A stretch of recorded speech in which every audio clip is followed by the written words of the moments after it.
Welcome back to Spinning the Past. Today is an unboxing, and this is my new toy. Came from Poland. Probably a lot of you can guess what this is. This is a Distaff, but this is kind of a historical one that you would have. Let's see. If it's too big, it might not let me.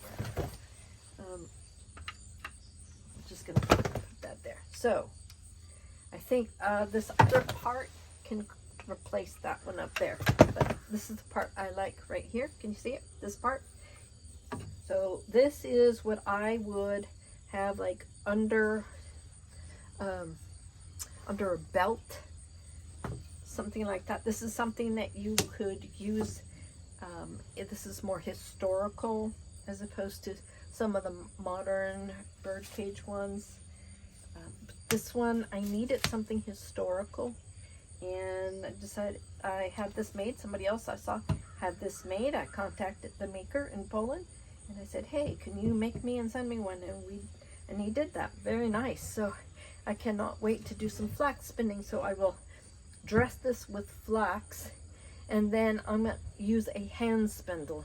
So this distaff I'm going to use with a hand spindle.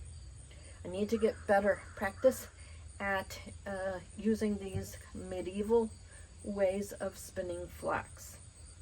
I hope you can see that. It's kind of long. It's going to be out of frame. It's so long, but I really look forward to this. And let's see what it looks like with this other head right there. So there you go. I think you could also put a ribbon here. You could dress your flax on this as well. This is a finished bottom here, so I think that's the end there. And I'm guessing that this is the top, but no instructions came with it.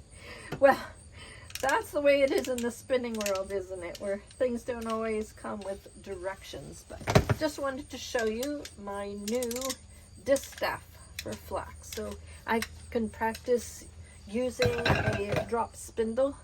I'm going to use, it's not our traditional drop spindles. It has a very tiny little whirl, and this will just be a third hand, hold it as I spin the flax linen, and then I wind it on, and then I can add on. So it's a little bit more historical. That was something I was hoping for, and I think this gentleman did a really nice job. I will put his information here. Let's see if I can do it a little bit better if you can see it. If you're interested, was no problem. Just paid him on PayPal. Everything was great. So I'm wishing you all well and happy prep for spinning. Winter is a busy spinning time. So I wish you all well, and I'll catch you next time on Spinning the Past.